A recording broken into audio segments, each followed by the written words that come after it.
32.7.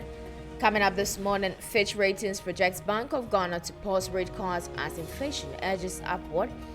Also, the Ghana Revenue Authority to launch automated VAT system to tackle revenue leakages. We are introducing a system that every retail point, the sales will go through what we call a physical device, and that will allow us to be able to capture transactions across the country from every point of sale.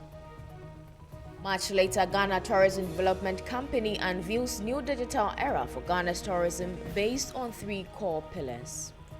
Technology is very important, and that's why you see us move straight into digital platforms where we think that we can be sustainable, we can be data-driven, and then of course we can actually respond directly to the final tourism consumer. Details of these headlines and other stories, please stay with us.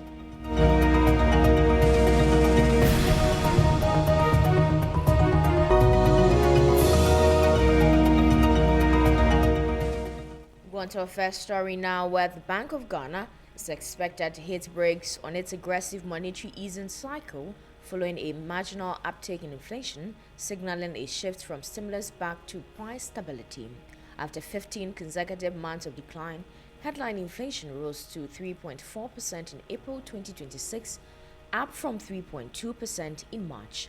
While the 0.2 percentage point increase is slight, economists say it marks a critical turning point that may complicate the central bank's plans to further interest rate reductions. There's more in the following 3 Business Report.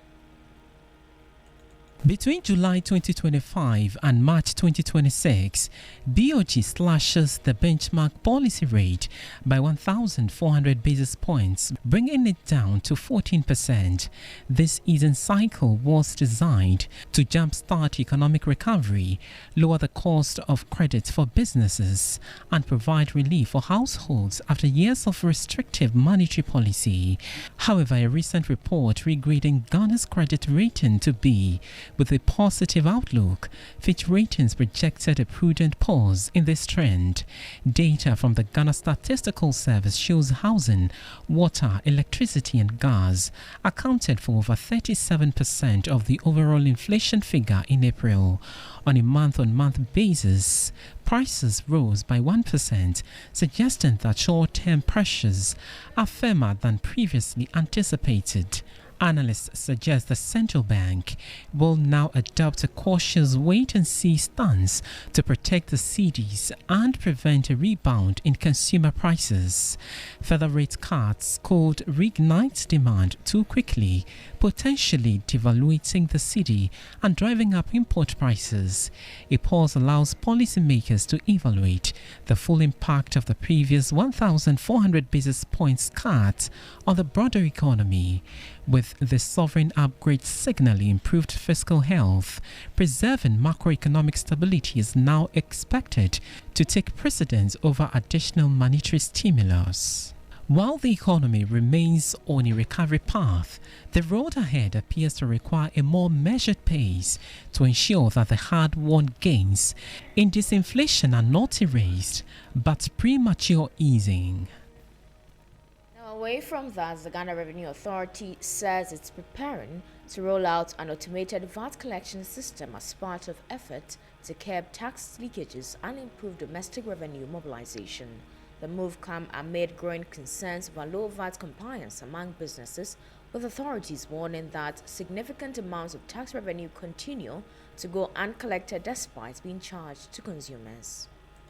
Speaking to journalists on the sidelines of a time with the Commissioner General engagement organized by the Ghana National Chamber of Commerce and Industry in Accra, Commissioner General of the GRA Anthony Kwesi Sapon said only 4 out of every 10 known businesses are properly charging the remittent VAT.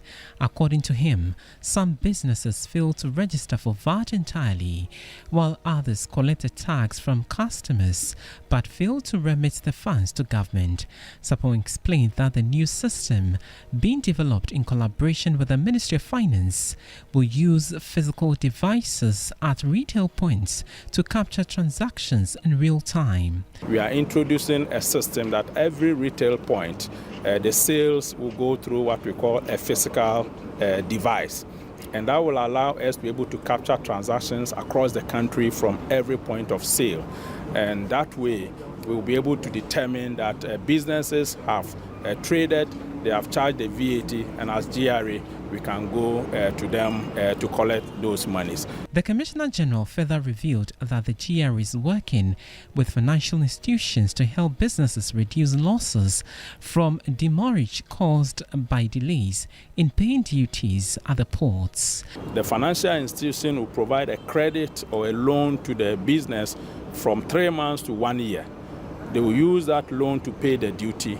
They will immediately have access to their goods. They will sell it. And what we are asking for business is that it's a win-win for all. When you take such a facility, you are disciplined and you're focused. When you sell, you pay back the loan so that next time when you are bringing the goods, you can access the facility.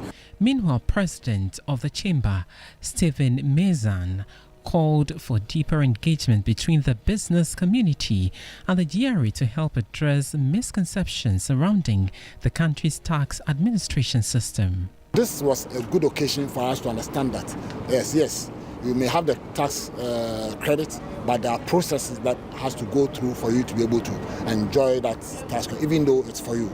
So for the bottom line is to get the education, and we can only get the education when we have brought them here for them to explain to us.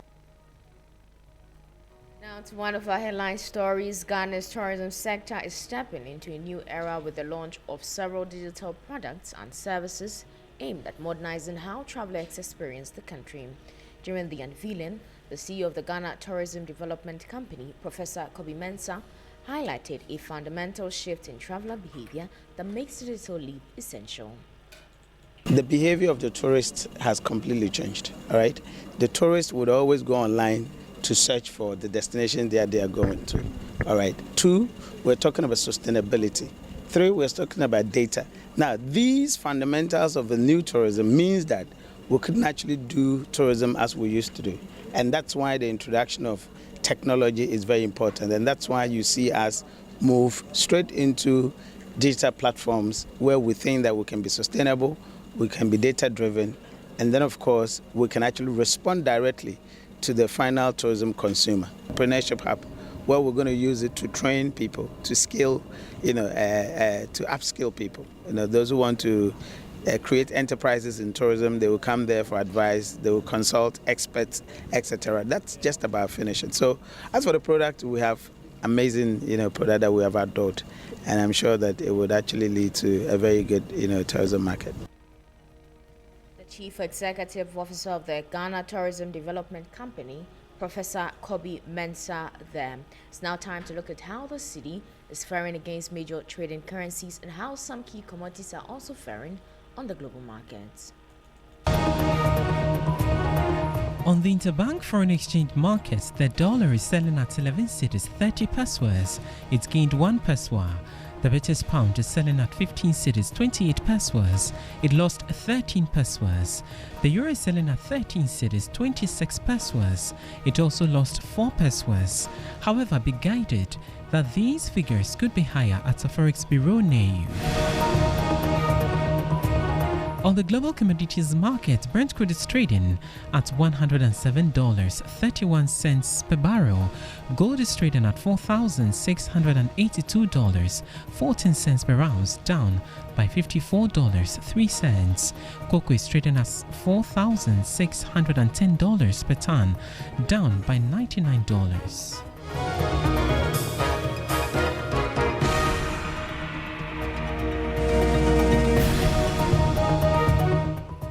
That was an update from the Forex and Commodities markets. That'll be all for business news here at 3FM 92.7. For more news, please check our website at 3news.com.